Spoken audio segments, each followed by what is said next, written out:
कहानी की शुरुआत होती है 18 जुलाई 1981 से।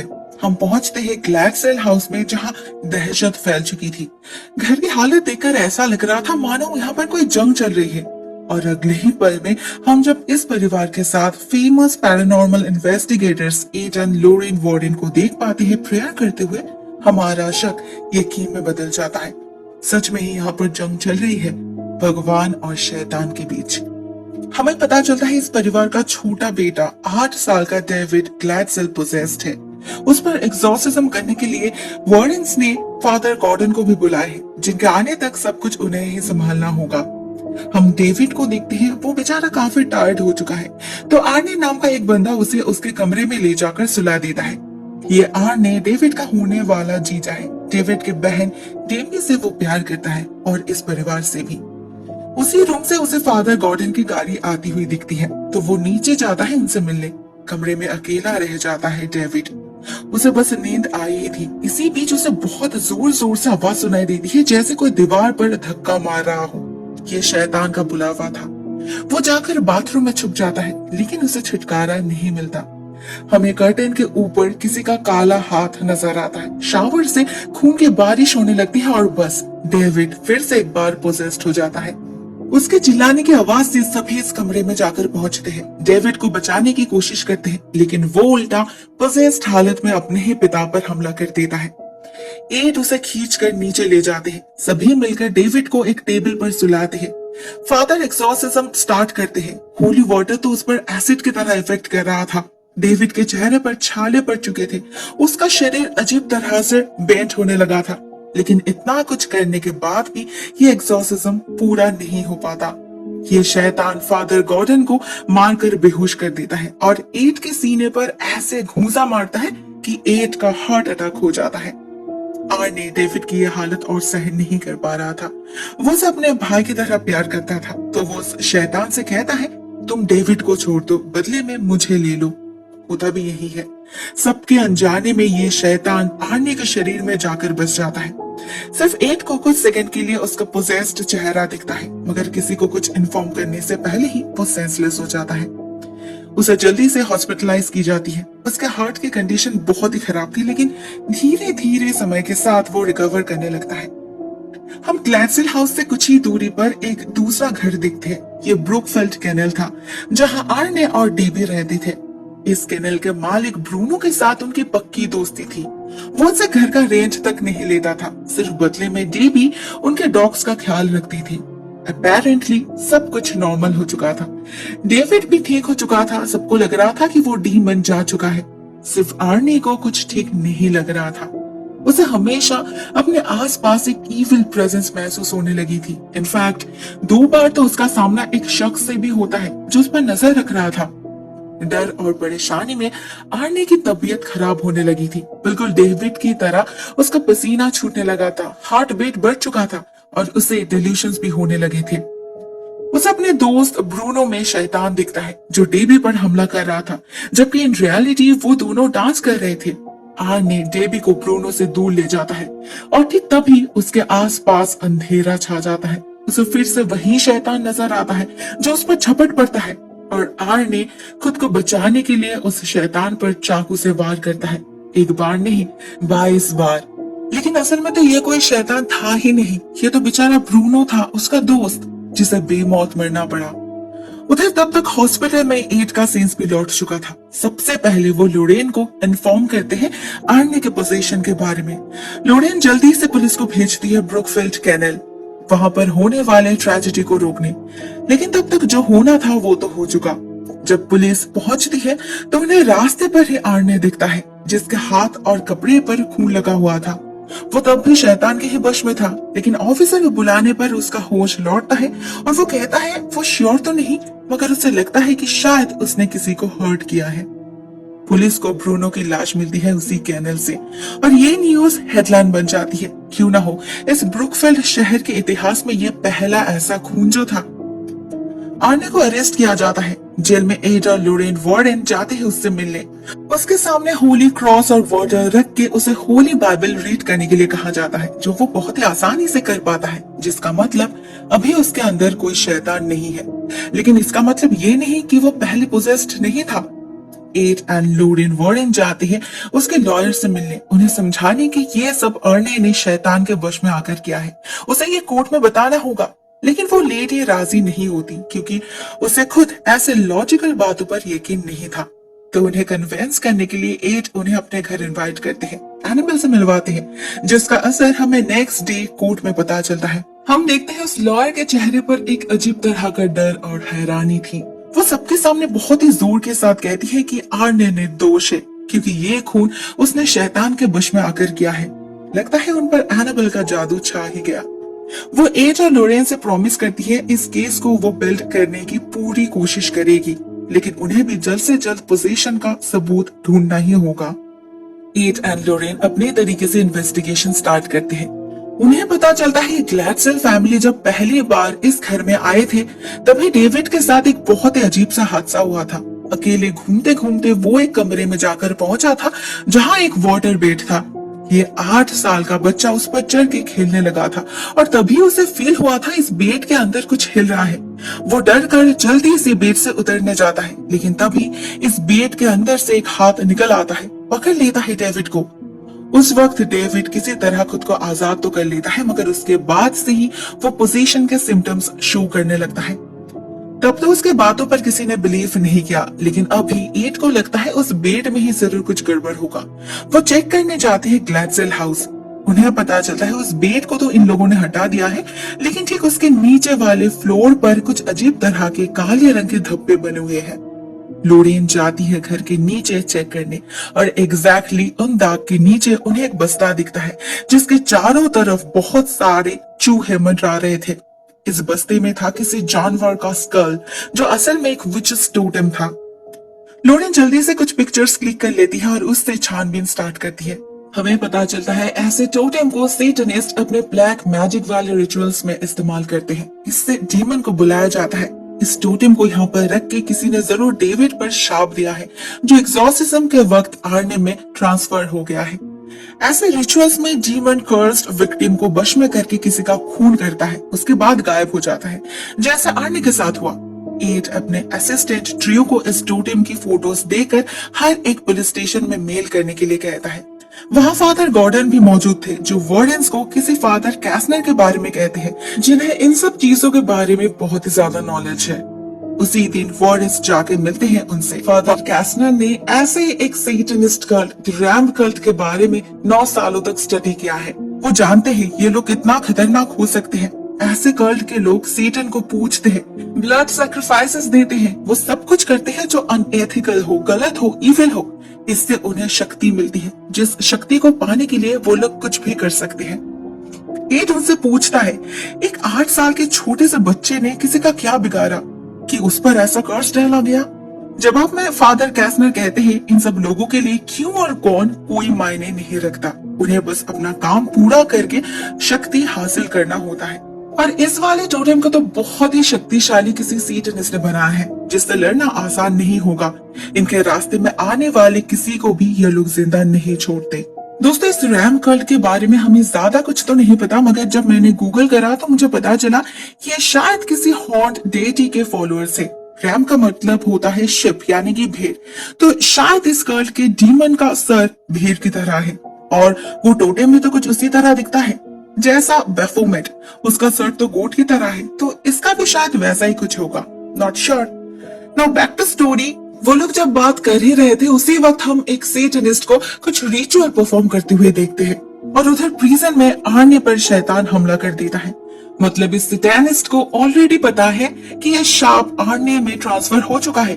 अभी वो इसी आर्ने से अपना काम पूरा करेगा। इधर एडन लोरेन बहुत कोशिश करते हैं सेटनिस्ट के बारे में पता करने की। फॉर्चुनेटली नेक्स्ट डे उन्हें क्लू मिलता है। ड्रू उन्हें खबर देता है डेनवर से उसे एक डिटेक्टिव का कॉल मिला है जो दावा कर रहे हैं उन्होंने इस टोटेम को देखा है। उसी दिन वॉरेंस जाते हैं उस डिटेक्टिव से मिलने। उन्हें पता चलता है आज से ऑलमोस्ट 4 महीने पहले जेसिका और केटी नाम की 2 लड़कियां जो बेस्ट फ्रेंड हुआ करते थे एक साथ जंगल में गए थे। लेकिन नेक्स्ट डे पुलिस को सिर्फ केटी की ही लाश मिली। उसे भी 22 बार चाकू से स्टैब किया गया था, जबकि जेसिका अभी भी लापता है। बाद में जब पुलिस ने जेसिका का घर सर्च किया तो उन्हें वहां एग्जैक्टली ऐसा ही एक टोटेम मिला। लोरेन को लगता है इन दोनों केसेस में जरूर कुछ सिमिलैरिटीज है, कुछ कनेक्शन है, तो वो इस ऑफिसर से इस केस की सारे डॉक्यूमेंट्स देखने की मांग करती है। बदले में वो उन्हें जेसिका को ढूंढने में मदद करेगी। ये ऑफिसर पहले तो उतना श्योर नहीं थे, लेकिन जब लोरेन बहुत ही कॉन्फिडेंटली मर्डर वेपन आइडेंटिफाई करती है, इनफैक्ट ये तक कह देती है कि पुलिस को केटी की लाश कहाँ मिली थी, तो वो ऑफिसर भी उस पर यकीन करने पे मजबूर हो जाते हैं। लोरेन उस जगह की मिट्टी को छूकर ही फील कर पाती है कि उस दिन आखिर क्या हुआ था। हमें पता चलता है उस दिन केटी और जेसिका एक साथ जब इस जंगल में घूम रहे थे तो जेसिका अचानक से ही पोजेस्ड हो जाती है। उसके आंखें सफेद हो चुके थे, बिल्कुल आर्नी की तरह, और वो अपने दोस्त पर चाकू से वार करके उसे मौत के घाट उतार देती है। इस पॉइंट तक लोरेन जेसिका के कैरेक्टर में घुस चुकी थी। उनका कनेक्शन इतना स्ट्रॉन्ग था कि जेसिका जो कर रही थी लोरेन भी वही इनैक्ट कर रही थी। केटी को मारने के बाद जेसिका अचानक से ही भागने लगती है। लोरेन भी भागती है उसके पीछे पीछे और ग्रेजुअली वो एक क्लिफ के एंड में जाके पहुंचती है। उधर एड भी उसका पीछा करने लगे थे। लोरेन को जोर जोर से बुलाने लगे थे उसे रोकने के लिए। शुक्र है अहम वक्त पर लोरेन उसके पुकार सुन लेती है और उसका होश लौट आता है। मगर ठीक उसी वक्त एक शैतानी हाथ उसे नीचे खींचता है। लोरेन गिर जाती है मगर फिर से एड उसे बचा लेता है। फाइनली लोरेन पुलिस को इन्फॉर्म करती है उस दिन जेसिका इसी रिवर में जाकर गिरी थी। उसने सुसाइड क्यों की ये तो नहीं पता, मगर उसकी लाश जरूर इसी नदी में है। पुलिस सर्च करती है और सच में ही उन्हें वो लाश यहीं पर मिलती है। उनका केस सॉल्व हो चुका था, तो एज प्रॉमिस्ड ये ऑफिसर वॉरेंस को जेसिका की केस फाइल दे देते हैं। उधर प्रिजन में आर्नी की हालत बहुत ही खराब हो चुकी थी। उसका चेहरा फीका पड़ चुका था। उसे हमेशा एक कोल्डनेस फील होने लगा था। एक विस्परिंग सुनाई देने लगी थी जो उसे सुसाइड करने के लिए कह रहा था। वो ये बात डेबी से शेयर करता है और डेबी जाकर बताती है वॉरेंस को। एड उसे फादर न्यूमैन को कांटेक्ट करने के लिए कहता है और आर्ने को 24 आवर्स वॉच पर रखने के लिए भी कहता है। इससे ज्यादा इतना दूर बैठ के वो और कर भी क्या सकते थे। मगर इस वक्त लोरेन एक बात बताती है कि अगर ये शाप है तो इस शाप को भी तोड़ा जा सकता है। उसे याद आता है डेविड के एग्जॉर्सिज्म के वक्त उसने जब उसे छुआ था तो उसे कुछ विजन्स आए थे किसी ब्लैक मैजिक परफॉर्मेंस के। तब तो वो कुछ समझ नहीं पाई थी, मगर अभी उसे लग रहा है कि शायद वो तब उस सेटनिस्ट के साथ कनेक्ट कर पाई थी जिसने ये शाप स्पेल किया है। डेविड एक विक्टिम था just like Arne and Jessica, तो अभी जेसिका को छूकर वो फिर से उस कनेक्शन को फील कर सकती है। वो लोग उसी वक्त मॉर्ग में जाकर पहुंचते हैं और जेसिका के लाश को ढूंढ निकालते हैं। उधर प्रिजन में हम आर्ने को देखते हैं एक कोने में बैठे हुए। उसे फील हो रहा था कि कोई शैतान उसके आसपास है। वो डर से कांपने लगा था। फादर न्यूमैन उसे होली वाटर दे जाता है जिसका सर्कल बनाकर आर्ने अंदर बैठकर प्रेयर्स करने लगता है। उधर लोरेन जेसिका का हाथ पकड़ के फिर से उस सेटनिस्ट के साथ कनेक्ट कर पाती है। उसकी ही आंखों से आसपास देख पाती है। वो देखती है ये किसी अबांडन टनल के अंदर है जहाँ उल्टा क्रॉस लटक रहा है। ट्रेन की हल्की सी आवाज सुनाई दे रही है और सीलिंग से पानी टपक रहा है। धीरे धीरे वो उस सेटनिस्ट को देख पाती है, उसके टेबल को, सारे अरेंजमेंट्स को। ये सेटनिस्ट एक औरत है और वो आर्ने पर फिर से जादू कर रही है, उसे सुसाइड करने पर मजबूर कर रही है। एट द सेम टाइम हम प्रिजन में देखते हैं आर्ने होली वाटर के बोतल को तोड़कर उसी कांच से अपने नस को काटने की कोशिश करता है। लोरेन ये होने नहीं दे सकती थी। इस पॉइंट पर वो सेटनिस्ट से अलग होकर अपने सेल्फ में प्रेजेंट होती है उसके सामने और गॉड का नाम लेकर उसे ये रिचुअल बंद करने का ऑर्डर देती है। इसी रिचुअल पूरा तो नहीं हो पाता। उधर आर्ने भी बच जाता है, मगर इस सेटनिस्ट को लोरेन के बारे में पता चल जाता है। ठीक जैसे लोरेन अपने विजन में उस तक जा पहुंची थी, अभी वो लोरेन के फिजिकल सेल्फ तक पहुंच जाती है और अपनी शक्ति से उसी मॉर्ग के एक दूसरे लाश को वश में कर लेती है। उससे लोरेन पर हमला करवाती है। फॉर्चुनेटली एक ठीक उसी समय लोरेन का हाथ जेसिका से हटा देता है, जिससे ये कनेक्शन टूट जाता है और लोरेन फिर से एक बार बाल बाल बचती है। एड उसे लेकर घर वापस जाते हैं। उन्हें ड्रू एक बुक के बारे में बताता है जहाँ पर ऐसे रिचुअल्स के बारे में लिखा है। इसमें खून और एक सुसाइड की जरूरत पड़ती है, जैसा जेसिका ने किया था और आर्ने करने जा रहा था। वहाँ ये भी लिखा है इस कर्स को तोड़ने के लिए उस रिचुअल वाले टेबल को तोड़ना पड़ेगा, मगर इसके बाद क्या लिखा था वो एड समझ नहीं पाते। इसी बीच अचानक एड सेंसलेस हो जाते हैं। असल में उनके लिए इतना ज्यादा स्ट्रेस बहुत ही ज्यादा हानिकारक है। जब उसका सेंस लौटता है तो वो उसी सेटनिस्ट को अपने घर में देखते हैं, जो उसे काइंड ऑफ चैलेंज करती है। साथ में वो हॉस्पिटल वाली लाश पे उस पर हमला कर देती है। एड उसे चाकू से मारने ही वाला होता है जब ड्रियो उसका हाथ पकड़ लेता है। पता चलता है ये एड का विजन था जो वो सेटनिस्ट उसे दिखा रही थी, उसे मैनिपुलेट कर रही थी, और उसके सामने कोई शैतान नहीं बल्कि लोरेन थी। इसका मतलब ये था कि सेटनिस्ट का अगला शिकार अभी ये लोग होने वाले हैं। उसने उनके घर वो टोटेम भी रख के गई थी। अभी उन्हें और जल्दी काम करना था क्योंकि अभी उनकी अपनी जान भी खतरे में थी। समय कम था, इसीलिए वो लोग 3 ग्रुप में बढ़ जाते हैं। लोरेन उस किताब को फादर कैस्नर के पास ले जाने की डिसाइड करती है ट्रांसलेशन के लिए, जहाँ डेबी जाती है प्रिजन हॉस्पिटल में आर्ने को संभालने, और ड्रू और एड बैठ जाते हैं जेसिका के केस फाइल्स लेकर। उन्हें आज रात से पहले इस सेटनिस्ट को लोकेट करना ही होगा। उन्हें पता चलता है जेसिका को ये टोटेम अपने कॉलेज के पास मिली थी, जो ब्रुकफील्ड के आसपास ही है। मतलब ये सेटनिस्ट इसी एरिया में रहती है। लोरेन अपने विजन में जैसा एम्बियंस देखा था उसके मुताबिक ये कोई अंडरग्राउंड टनल हो सकता है जो नदी के पास हो और आसपास ट्रेन ट्रैक्स भी हो। इस एरिया में ऐसी एक जगह ही है जो एड को देखते ही पता लग जाता है। उधर हम लोरेन को देखते हैं फादर कैस्नर के घर पहुंचते हुए। कैस्नर उस पैसेज को रीड करते हुए बताते हैं इस कर्स को पूरे होने में 3 विक्टिम्स की जरूरत है, the child, the lover and the man of God. Lorraine समझ पाती है जेसिका एक चाइल्ड थी, आर्ने एक लवर, और अभी बारी है द मैन ऑफ गॉड यानी कि एड की। इस वक्त फादर कैस्नर उसे फिर से एक बार अपने बेसमेंट में ले जाते हैं कुछ इम्पोर्टेंट दिखाने के लिए, जहां रिवील होता है इस फिल्म का climax, the biggest secret. Father Kasner Lorraine को अपने बेटे इसला के बारे में बताते हैं जिसे उन्होंने सबसे छुपाकर इसी घर में रखे थे।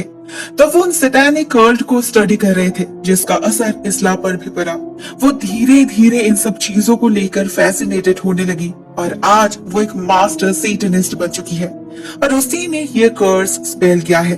उसके पिक्चर से लोरेन भी उसे पहचान पाती है। मतलब फादर को पहले से ही सब कुछ पता था, लेकिन वो अपने बेटे को बचाने के लिए कोशिश कर रहे थे।